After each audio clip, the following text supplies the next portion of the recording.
Good morning, everybody. I am Lisa Westcott-Wilkins, the Managing Director and Co-Founder of Dig Ventures, and I'm here today to start this wonderful Dig Nation presentation on one of my favorite sites in the whole entire world, and of course, one of Dig Ventures' big signature projects, Lindisfarne. And I am lucky enough to be doing this through interviewing Dr. David Petz of Durham University, who is, of course, the co-director on this project. And actually, David, it's all your fault we're digging there to begin with. So why don't you just introduce your work a little bit and tell us the story of how we all ended up on Lindisfarne together. Hello. Yes, I'm a associate professor at Durham University, and my specialist research has always been on the early medieval world, early Christianity, the Anglo-Saxons, the north of Britain. So not surprisingly, being based in northeast England, Lindisfarne, which is this amazing monastic site we're going to talk about, has always been on top of my kind of hit list of places to look at. But for various reasons, I've been caught up in running another big project for 7-8 years, and it took a long time to get round to thinking about doing work on Lindisfarne. And while I was working on my other project, a big Roman fort, Lisa came to dig with us, and we got chatting. It's a very small world in archaeology, so Yes. lots of mutual friends. We all kind of knew people who knew each other, and as a lot of these things kind of happen, it was just over kind of coffees and beers that ideas evolve. And what had been a bit of a kind of a dream site for me, the idea of actually doing fieldwork there on this fantastic island, kind of went from being a dream into something more of a reality. And really for the last kind of 4 years together, Durham University and Dig Ventures have been doing work on this fantastic site together. So tell us, why is Lindisfarne so important when you study this period? Lindisfarne is really important because it's a site that kind of transcends the Anglo-Saxon world and the world of the Picts and the Scots and the Irish. In the early medieval period, we tend to think of Britain as being, certainly from an English point of view, we tend to think of the Anglo-Saxons, but it's a lot more complicated than that. There's lots of other cultures and political groups in Britain. So the Anglo-Saxons are in the south and the east, broadly speaking, and there's the British and the Scots and the Picts and the Irish and all sorts of other people in moving around the country. Another big thing that happens in this period, of course, is the advent of Christianity. So the Christian church becomes increasingly important and increasingly powerful. And all those kind of themes are kind of encapsulated in Lindisfarne. It's a monastic site, so it's all about Christianity. It's a site that brings together the Anglo-Saxons with the peoples to the north. It was incredibly important at the time. It was one of the most important Anglo-Saxon sites. So it's written about by Bede, the first kind of Anglo-English historian. It's a site where there's important pilgrimage. It's a site which produced amazing artwork. So particularly, a lot of you would have heard of the Lindisfarne Gospels. So it kind of, all these amazing ebbs and flows all condense into this one amazing site, which handily enough is also stunning to be on and work on as well. Totally. I've been sitting here for the past few days, just preparing for this interview and thinking about how badly I wish I was there. I fell asleep last night thinking about a Pilgrim's coffee and a toasty, actually. But it's the raid, isn't it? There's a lot about Lindisfarne that has captured public imagination, even if they don't know really the history as well as that. I mean, we've got the series Vikings, which the very first episode starts out with the raid on Lindisfarne, and then of course now the game Assassin's Creed has just been released, is also starting with this raid on Lindisfarne. So this is like a moment in time that has just really defined the psyche and is accepted as the beginning of the Viking Age in Britain. Yeah, absolutely. It's one of these great kind of moments in British history that kind of marks the beginning of the Viking Age in Britain, when we get this first attack on the island. And because the island, because the monastery was so well connected, not surprisingly, when the attack happened, the ripples kind of echo out. So lots of early writers write about this initial raid.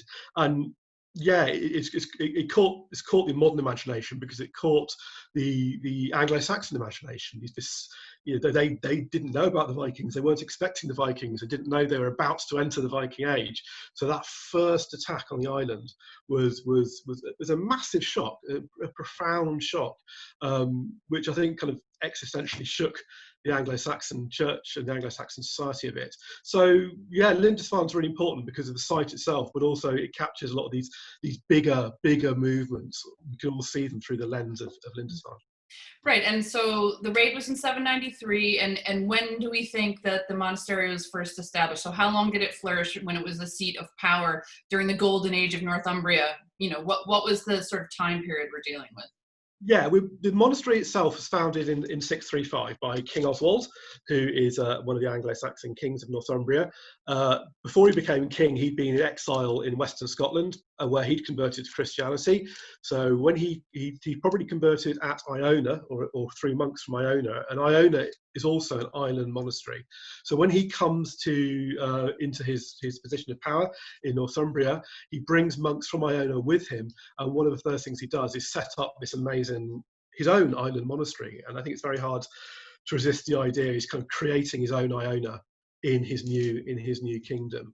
So we have about 30 years where Lindisfarne's connected very closely with Iona and the Church of Western Scotland and Northern Ireland.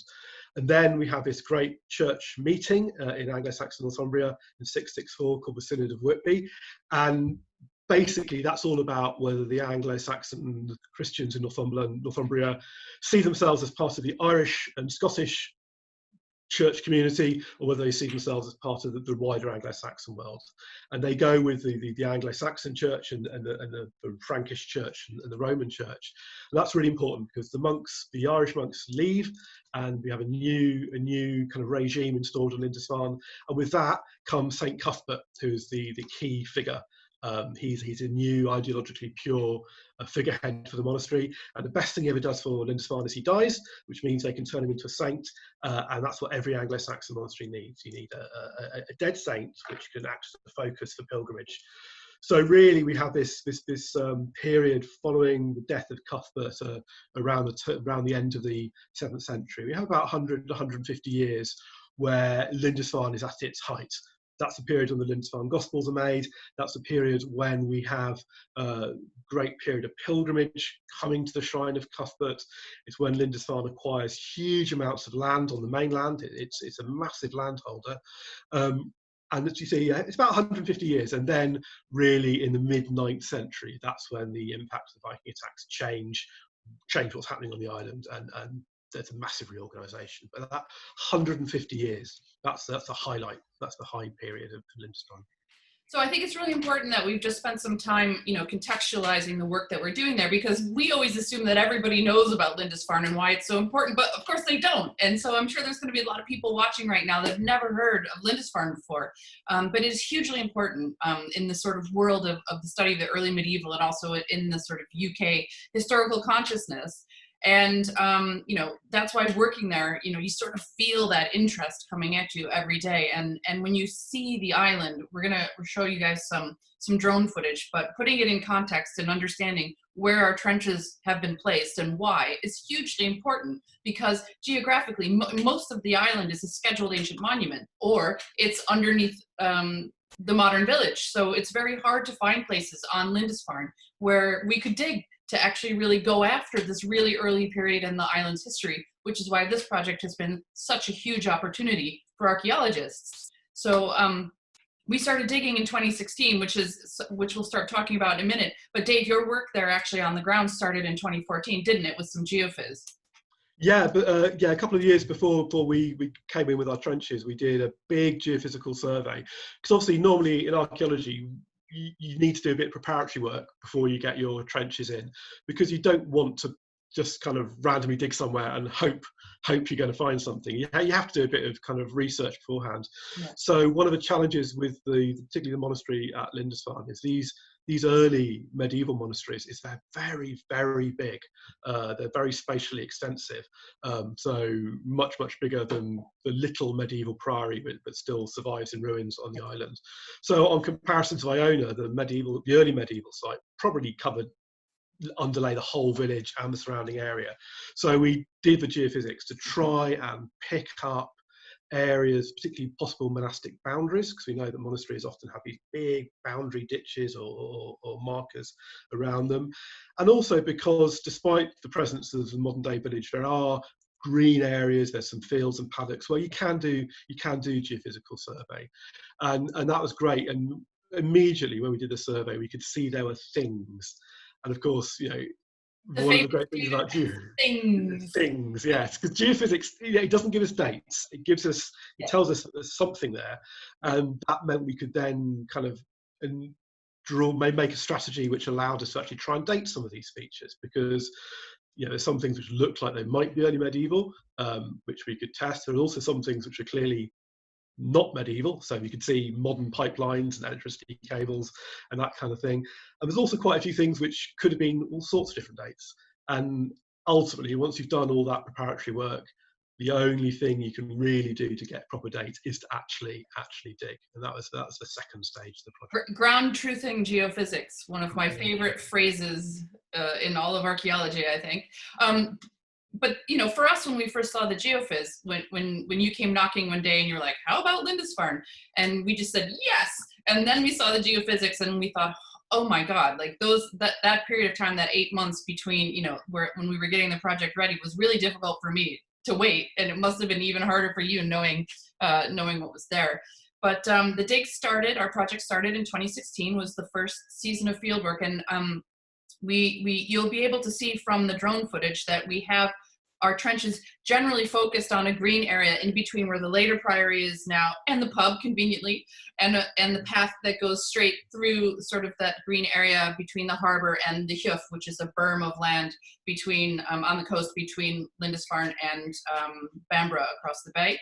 And the location is really important because in the first year we had a trench on the other side of the island facing the mainland, which was basically located to have a look at where we think there was a monastic boundary or another causeway to the mainland. Why don't you say a little bit about that trench, because it often gets forgotten because of the sort of prominence of the main trenches in front. Yeah, that was in that first season we did what I call these evaluation trenches. They're quite small, and they're just into kind of scratch and sniff to see what's actually there. So yeah, in that first season we did a series of trenches. One on the western side of the village, and it's an amazing location. It's overlooking the sound between the mainland and the island. You can hear the seals when you're there and see them out on the sandbank. They don't sound like what you expect. I just sorry to interrupt. The seals that first year, that was a surprise to me. They did not sound like what I was expecting. No, they always sound very fed up. Seals. Yeah. I don't know why, because they spend their life on the beach. But we have the reason we put the trench there is because we could see what looked like a boundary, and we wanted to see whether that was one of these early medieval monastic boundaries. Now, as it turned out, what it actually turned out to be was a later medieval kind of pathway or roadway. And as we excavated, we found parts of a medieval post-Norman, so kind of 12th, 13th, 14th, 15th century, really part of a house structure at least, lots of pits with rubbish in, lots of pottery, and the assemblage also contained huge amounts of seashell. And I think that's one of the important things. It was enormous. Do you remember how deep it was? It was just limpet shells, absolutely everywhere. And although these are all kind of well after the period we were initially looking for, but actually it's a fascinating assemblage in its own right, because it tells us about the fishing and the life on a coastal island in the early medieval period.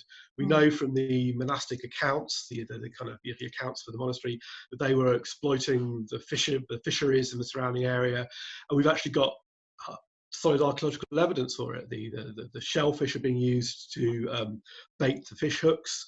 They use something called long lining, which is where you have very, very long fishing lines and lots, hundreds and hundreds of iron hooks on, rather than using trawler nets, big fishing nets. We found fish bones. We found a bit of whale bone. They're probably not whaling, but it's probably a whale which had to kind of come ashore. So we found all sorts of interesting things about the later medieval village, which was really interesting in its own right, but not what we were. Not the archaeology we were looking for. Not the archaeology we were looking for. No. And obviously, in an ideal world, you'd dig everything up, but we don't have endless time, endless money, just endless access to the site apart from anything. So we made decisions that's probably not what we were after. But one of the key things is we did find at least one fragment of a bone cone, which is probably a little bit earlier. So what we can say is we can say there's later medieval stuff there. There might be earlier medieval stuff there too, but to get at it, we'd have to go through probably a metre or a metre and a half of later medieval material. So it's all there. We know it's there. We know that probably that stuff extends across the field. So in future years, if someone is interested in kind of high medieval archaeology, someone's interested in maritime stuff, they know exactly where to go and find this material. But it's a case of kind of finding really interesting archaeology, but because it's not within not answering questions we're interested in, or the team's interested in, we have decided to leave it there. We don't always need to dig everything. You make decisions about what you do and what you don't dig. That's a really important point, because as well, the dig is only the tip of the iceberg when it comes to archaeology, and the sort of time and expense of it all also happens, long after the dig is done. And so I think the decision that we made to move on from that trench was a really good one, although it's still there, and if the questions remain, then at some point, maybe in the next, we've got 5-6 more years on the project, we might go back.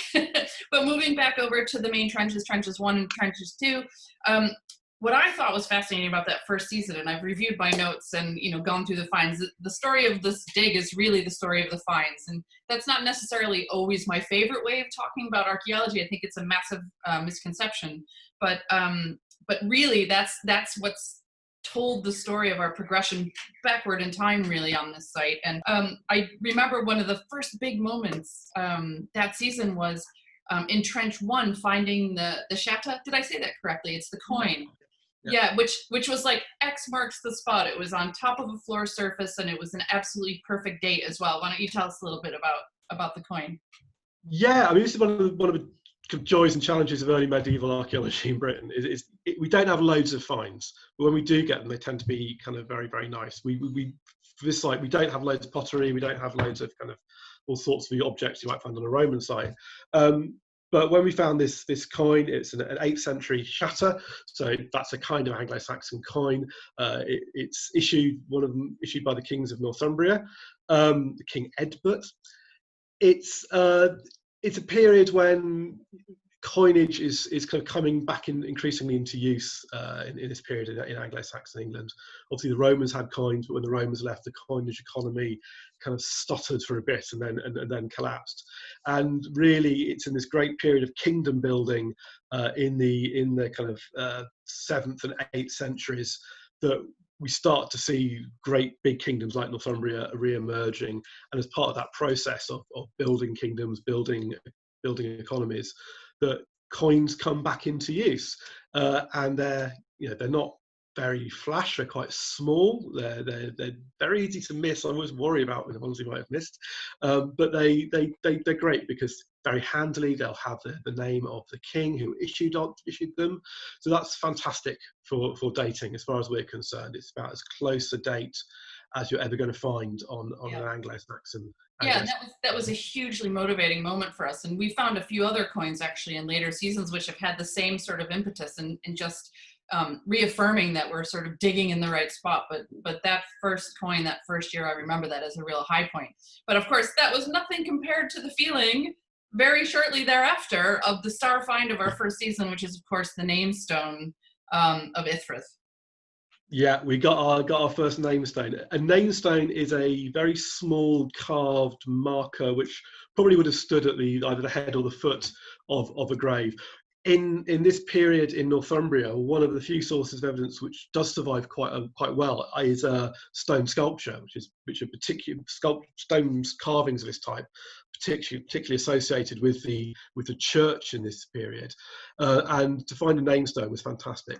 We already have a reasonable amount of sculpture from Lindisfarne. A lot of it's been found in the past in and around the parish church where people have been digging graves and that kind of thing. But to actually kind of find one in the area we were digging was really important, because we should say, one of the first things we discovered when we took the turf off is we found human bone very, very rapidly. Yeah. But yeah, and it was just it wasn't even proper graves. It just scattered, mixed up, churned up bone. The field had been ploughed in the past, and I think the plough had kind of torn up and mixed up a lot of those graves, and that was kind of fantastic. But at that point, we didn't know what those graves were. They could have been early medieval, could have been associated with a later monastery, which carried on until the 16th century. They could even have been after that. So we had no real, we were getting interested. It's lovely to find human burials, but it wasn't until we actually got that very distinctive, very datable namestone that we really thought, actually, this is looking, increasingly like what we're after. And the namestone and the coin together really concentrated our minds, actually made us feel that, yes, this is what we're after. Because there's I think it's quite important not to underestimate that how nerve-wracking it is when you actually open up a trench. You've got all these people who've come from all over the kind of the world to dig an Anglo-Saxon site, and you don't really know until you take the turf off what you're going to find. And it was kind of really nice to know that we basically found what we were looking for. Yeah, and I mean, in the case of Lindisfarne, just as an aside, I did a little research, we've had 671 people on site with us across the last 4 years, which is quite a few. And I mean, from all over the world, really. And I think it's just a testament to how important the site is for many people who, not even from the UK, and the opportunity to dig on a site like that. And the dig is crowdfunded. And so, we've received a lot of support from Durham in many ways, but this research has been completely paid for by the contributions of the people who actually come and help us dig the site. So that's another really important aspect of the project that I'll say a little bit more about later. But before we move on from the first season and the namestone, I just wanted to say, when people ask me, as they often do as an archaeologist, what's the best thing you've ever found? Up until last season on Lindisfarne, actually, it was this namestone, because when we sent it away, there's very sort of faded inscription on the front. It was difficult to read, so we sent it to an expert who specializes in this kind of work, and she identified that it was a name, Ithfrith, and this name had basically been lost to history. It didn't appear in any of the sources for the period. We don't know if it's a male name or a female name, because it contains elements of both. So for me, it was such a really beautiful, powerful thing to know that we've brought this stone out, which looks exactly like many of the namestones that are in the Lindisfarne Museum just next door. And that there was a name on it that we've now brought back to history. And I just really love that.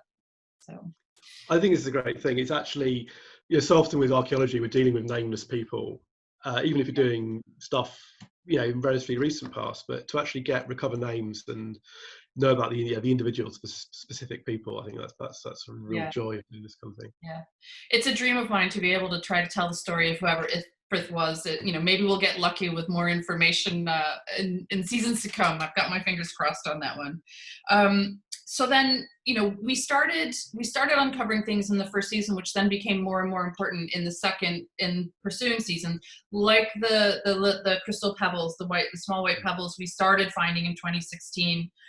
We also found, I'm just looking at my notes here, we found a seal femur. Do you remember when we pulled up that weird chunk of bone in Trench 2 in 2017? We were like, what is this? This is bizarre. But of course, finding a seal femur in this context means quite a lot, doesn't it? Yeah, I mean, I can remember that, because as an archaeologist, you're used to digging up cow bones and sheep bones and pig bones, and you can know what they look like. And this kind of weird bone popped up. Yeah. What is it? And you finally think, you work out what it is. And of course, seals are still, we already mentioned them, they're still a really important part of the kind of the wildlife in the surrounding area. And seals are basically big leathery bags of grumpy fat.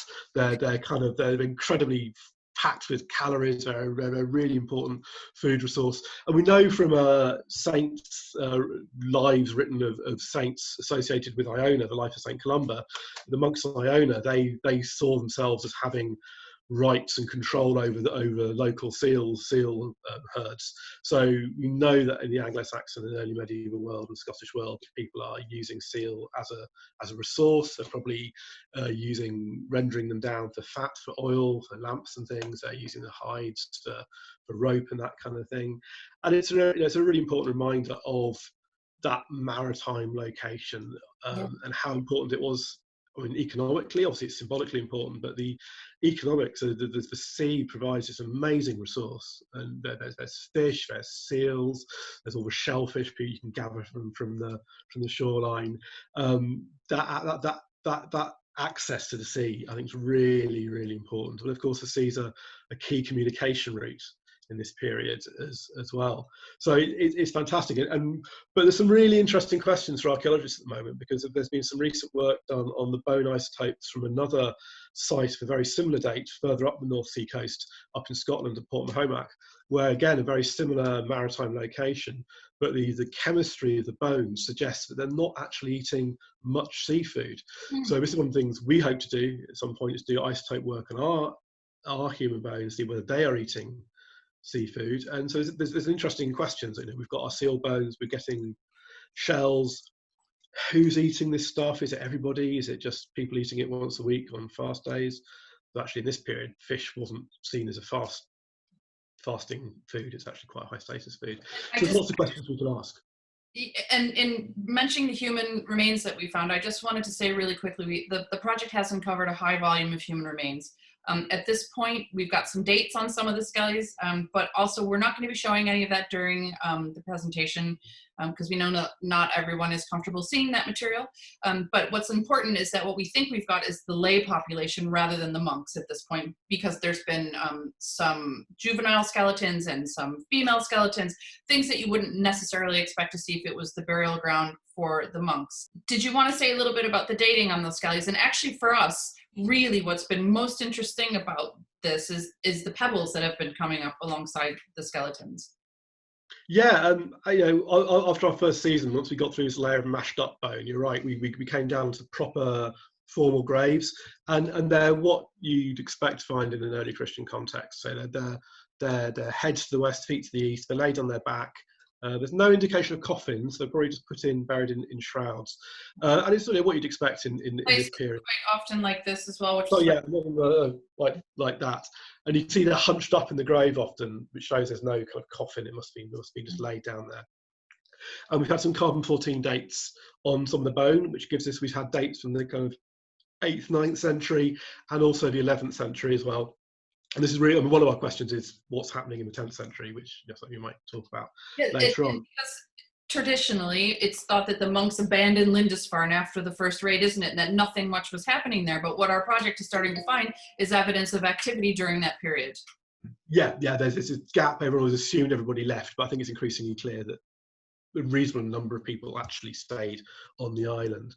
So these graves are really well paralleled with kind of similar kind of graves from other monastic sites in the period.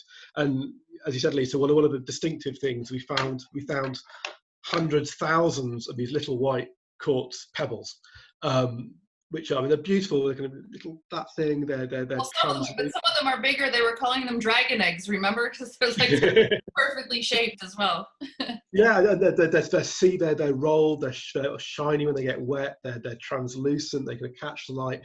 They're absolutely beautiful. And you find these things, obviously we found them in our cemetery, they've all been disturbed and mixed up with the soil because our grave's all intercut. But we know from sites elsewhere in Scotland, over in Ireland and other places in northern Britain, that they're often placed in piles on top of graves, in particular, piles of white stones.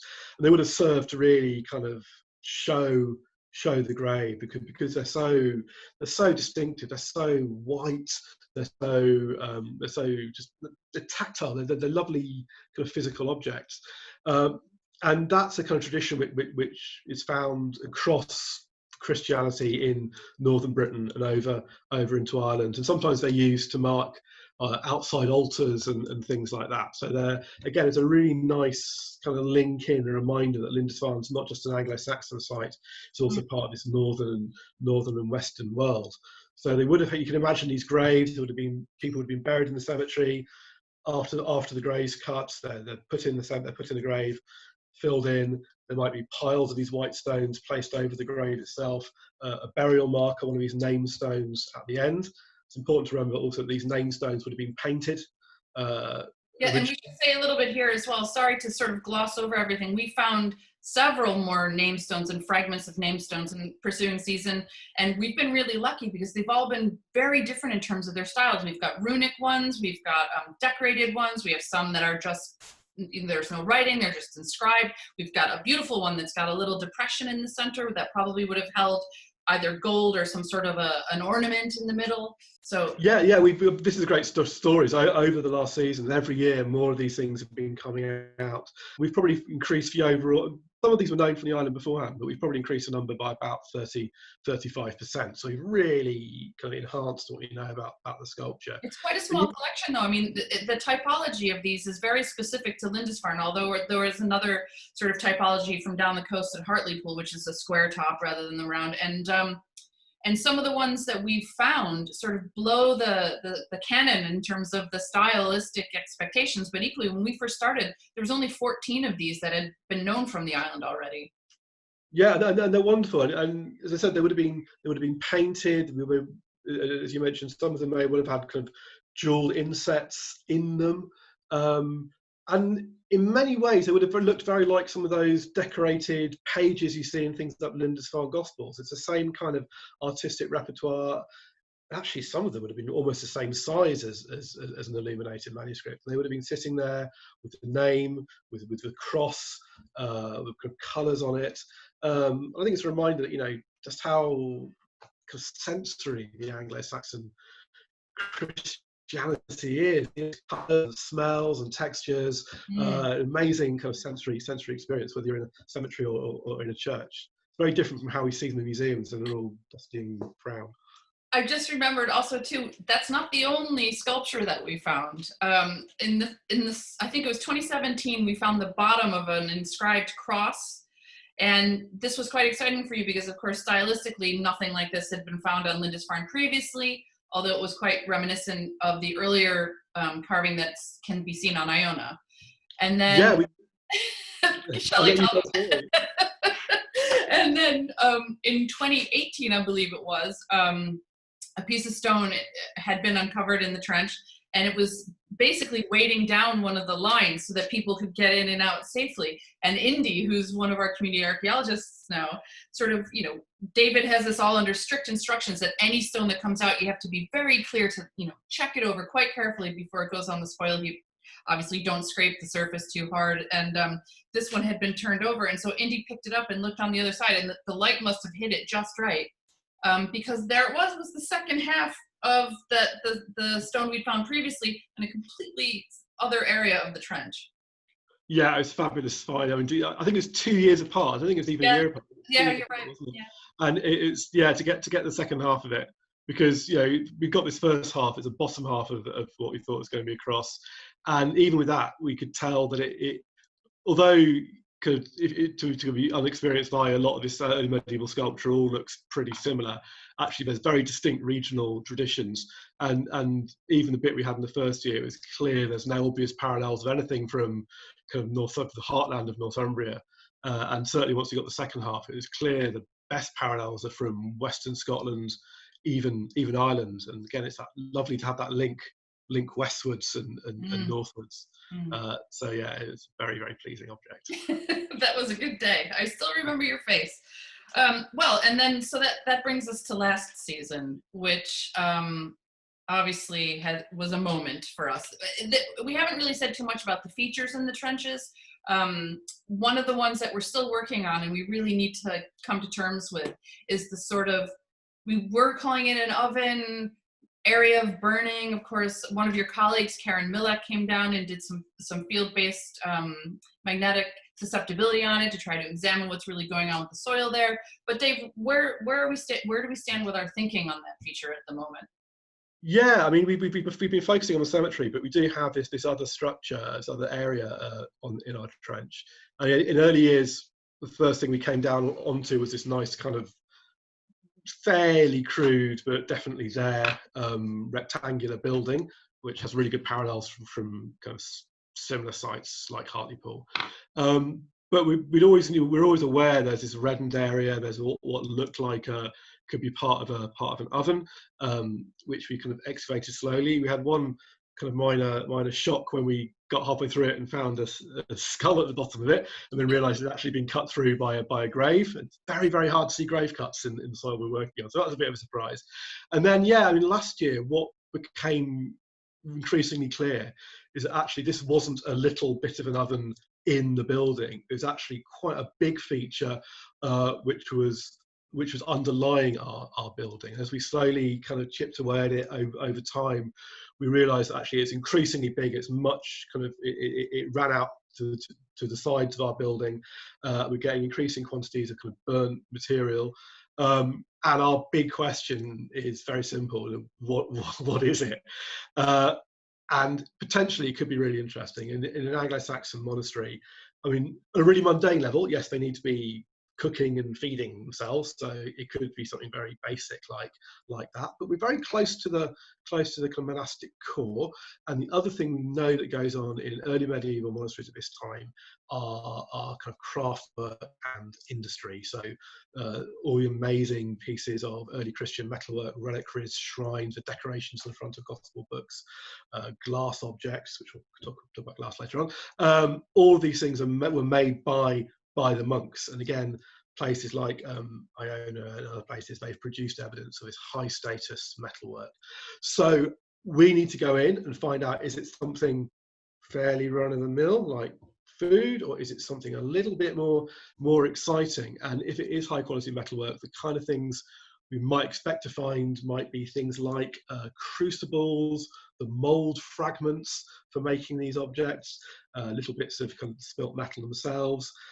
So again, it's a case of we've identified a feature. We know it's definitely early medieval because it underlies our early medieval buildings. It's early medieval. I suppose it could conceivably be even earlier, but I don't think so.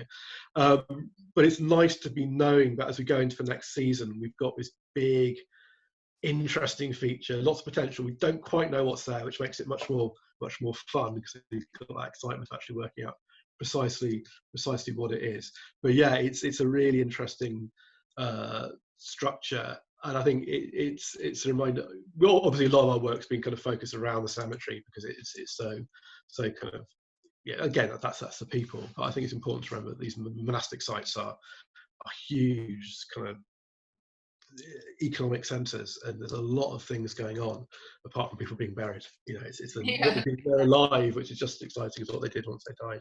Exactly. I'm really curious to watch how that feature progresses, you know, and hopefully we'll be able to go back this season and in September and get some more work done on it. And I think it was towards the end of the dig last year, I remember our site director, Chris Caswell, turning to me and saying, it's a lot deeper there than we thought it was. And that's when we realized we had years and years and years of archaeology to deal with in that corner of the trench. So looking forward to getting going on that for sure. But then, of course, we had sort of the star find last season, which captured the imagination of the world, really. And it was a surprise because it was not something that we were necessarily thinking about finding, but there it was. So you were there, weren't you, when it was found? I wasn't there. No, I every time something really nice is found, I'm always not there. Somewhere else. Yeah, I was in a car park in Tesco's in Gateshead when I was sent a picture of what had been found. I remember that very clearly. That's right. Yeah, I remember that. Yes, it's the glamorous side of archaeology. Yes, basically, it's a small glass, early medieval, and we're fairly sure it's a playing piece. The more we research it, the more we look at it, the more and more convinced we are that it is a playing piece. It's very small. It's about 15 millimeters, maybe 2 centimeters high.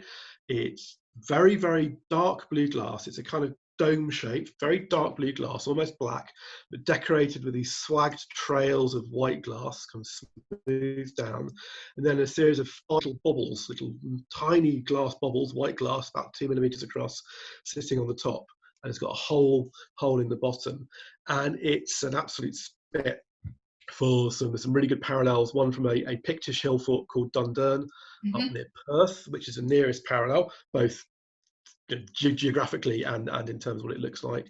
But they're part of a wider tradition of these early medieval glass playing pieces, which are found across the kind of North Sea world in the 8th and 9th centuries in particular. So it was found in the cemetery. It was found kind of mixed up with the graves in the cemetery.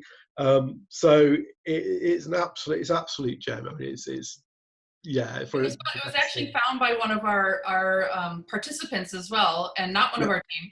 And fantastically, it was her birthday. So, and she was very carefully sort of going over her area, and up it popped, and what a wonderful birthday present. Yeah, I mean, it's ideal. You can Yeah. just flat with you. But what I thought, I was there actually. I was in the dig house, and then people called me out to site, and what I immediately thought when I looked at it was that it was black. But when the light shines through it, you can see that it's like this really beautiful deep cobalt color. And the most instant parallels that we found, just through the first wave of research, were the game pieces that were found in Sweden in Berka, which are slightly later than what we're now thinking this might be. Isn't that right? And so Yeah, we were wondering, could it have come from a set? Are there more? Did it get dragged into the place where we found it because it was a sort of higher up in the trench and not in yeah. situ? Are we potentially going to find more? And what does this say about what was going on at the monastery at that time? Because it's a very high status item, and it's something that was made for leisure, for a game.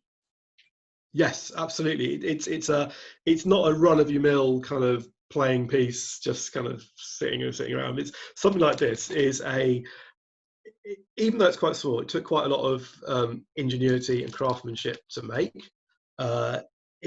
We know also that in the early medieval world that playing games and kind of board games were part of an elite lifestyle. They're found in boat burials, high status graves.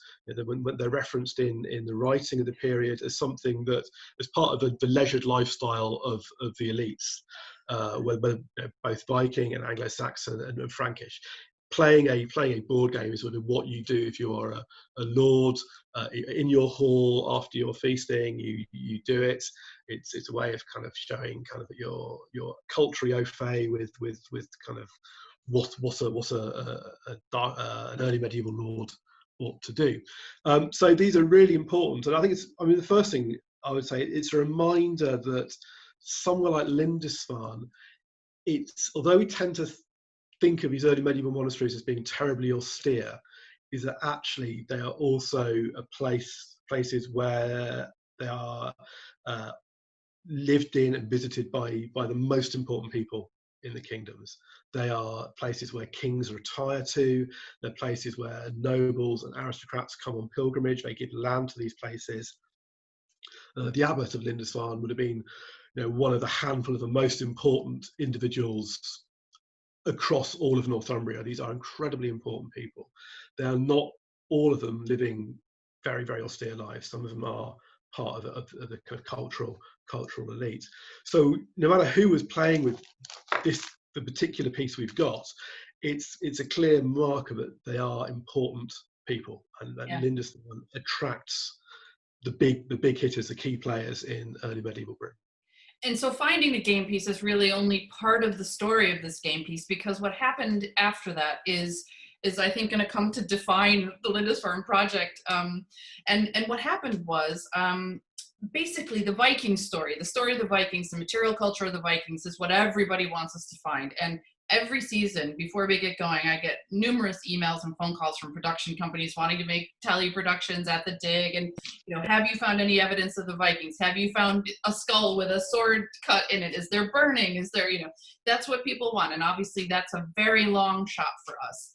But when this piece was first found, because of its parallels in Scandinavia, one of the first questions was, well, is it a piece from a Tafel game? And that's spelled Tafl. Tafel is basically means game, board game. And of course, Neftafel is one of the most famous examples of that, and is something that's quite characteristic of Viking culture. So although the feeling now about our game piece is that it wasn't carried over to Lindisfarne in the pouch of, a Viking warrior, and therefore the first evidence of physical evidence of the Vikings on Lindisfarne. That was one of the first options that we were discussing before we'd had a chance to do further research on it and find the parallel from Dundurn. So of course what happened was the Guardian published an article with the lovely pictures taken by Durham, and it just went crazy, didn't it? It ended up, I've got versions of this article in everything from Russian to Turkish to Spanish to, it just went all over the world, and it really inspired people. And one of the things that I found most sort of amazing about the whole experience was that there are glass artists here in the UK who made their own examples of it almost instantly, like within 24 hours. There were other people making their own versions of the item. And also there was even a woman who decided to do a knit version, which I've gifted to David, which I believe he's got with him. I'm not going to put it on because it's too hot. Here we go. That's the woolly hat version. So, I expect you to wear that on site, David. It's a little bit big. It's a little bit. I've got a big head, but this is even bigger. Maybe it needs to shrink a bit. But that's beautiful. And I've also got one of the this guy made by a guy called Mike Paul from Tinnerman Beads, and within days, he makes the most astonishing replica early medieval beads. There's this whole world of people who make things for reenactors out there. And I'll see if I can hold it up to the camera. So that's that's really lovely. There we go. And actually, this is a little bit larger than the one. I think it's at least double the size. Ours is quite tiny. You can see it's catching the blue light a bit. Ours is smaller, but it's got the similar kind of hole in the bottom. That kind of. And David, what was the hole for? Because ours has got that on the bottom as well. What would that have been for? Well, ours actually got two holes. It's got one and then a new one which got a bit of an iron peg which is snapped off or broken off, and then another hole. Probably these are used, two things. Partly you use them when you're making them. You put them on a kind of thing and to hold while you're doing the. But also wooden board games, they probably have had pegs on which to put the games pieces. So if you stood up too quickly after your mead, you didn't send the whole board, had the board flying. So again, that's quite a distinctive feature of some of these playing pieces. So there are, as you said, there are other examples known. There's a really nice one actually I've seen recently made of lead, but very similar design from the Viking. This is definitely Viking example, the one I'm talking about, from Torksey, which is a Viking infantry in the Great Army, and they've got a very nice. It's bit battered around, but so and what's interesting is, though we tend to think of the Anglo-Saxons and the Vikings as kind of fundamentally odds, is actually the elites had quite, the Viking lords and Anglo-Saxon lords, their lifestyles weren't that different. They're drinking the same wine traded up from the same places, and probably telling very similar stories and playing very similar games. And it's not quite the clash of cultures, but it's sometimes. No, and I love to think of the game, this particular game, whatever this came from, as being almost the international language, that you would have had people from different cultures and different languages, but they could have met over the board table in the same way I suppose that people think of football as the international language as well. And they could have played this game and had a point of constancy just around the rules of that. It's just a very evocative piece on so many levels, I think. Yeah, it's beautiful. It's beautiful. Yeah. You want to find the rest of the set next year. I know, that's what I keep thinking. So speaking of next year, or this year, if we're lucky enough, for those of you who don't already know, our season in Lindisfarne is usually in September. So of course, given the situation with COVID, we're not certain yet that we can get out in the field, although we're really hoping that we can. We're planning to, all things being equal and continuing as they are. So what are we hoping for this year, David? What's the target? Well, we've got. I think the key thing is we need to continue working on the cemetery. I think what we haven't probably brought out is the number of graves we've got, all intercutting. It's incredibly dense, so we're taking it very slowly, very carefully, because you need to look after these things. And I should add also too that when we're done, the plan is to rebury the human remains alongside some of the pebbles, a good proportion of the pebbles that we found on the island, as is right. Yeah, they're all going to come back to the island. So we need to do more of that. Obviously, we've already mentioned the big industrial feature, which needs to be, it's going to be quite a big job to do that, and we need to kind of dismantle that quite carefully, see what happens.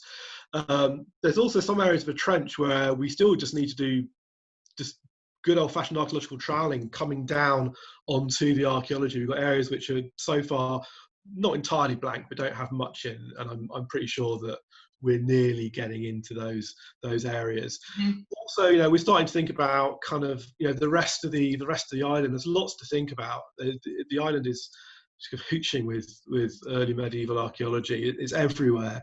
So thinking about other initiatives, we have a PhD student who's starting to explore the geoarchaeology of the island and the kind of landscape development of the island. There's very interesting kind of history of development of the sand dunes and the little lough, which is a little lake on the island.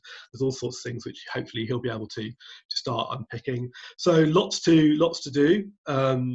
It's we're very lucky as well. The Crossman estate, who owns the land where we've been doing this work, is really positive about the project, and having that great strong relationship with the landowner means that we're able to sort of plan at least another 5-6 years into the future to carry on with these big questions that we've got about the rest of the work. Yeah, I think it's really important to mention is you couldn't have done any of this without the islanders and the support of the people on the island who've been absolutely fantastic. So the farmer who's let us take over his barn with wheelbarrows, the pub, all the other people on the island who.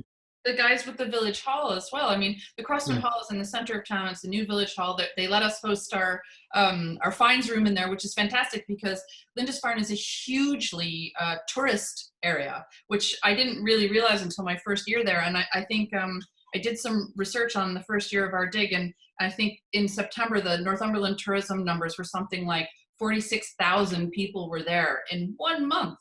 So it's just a constant stream of people, and the people of Holy Island Village have been very welcoming to us, and having the finds room now in the center of town and so visible in a public place means that everyone who comes by and is curious about what we're finding, can come in and have a look, and actually sit down and work with our team if they want to. There's a constant stream of people coming to the fence in our across our trenches. And actually, when the Durham students come, we always have sort of a workflow system where they have to spend some time at the fence actually describing to people the work that we're doing, because one of the most important things about being an archaeologist is being able to talk to people about what you're doing and to make it come alive for them. And so that's something that it's really unique about this project. And of course, the Crown and Anchor Pub and everyone else in the village is also a part of this project, as you've just said. So yeah, I'm missing it. Well, thanks very much, David. Of course, we're going to include a ton of links and other resources on the page below here. So if you want to hear more about this amazing project or come along in future seasons, do have a look. And yeah, we'll see you soon. Thanks so much, David. Pleasure. Thanks.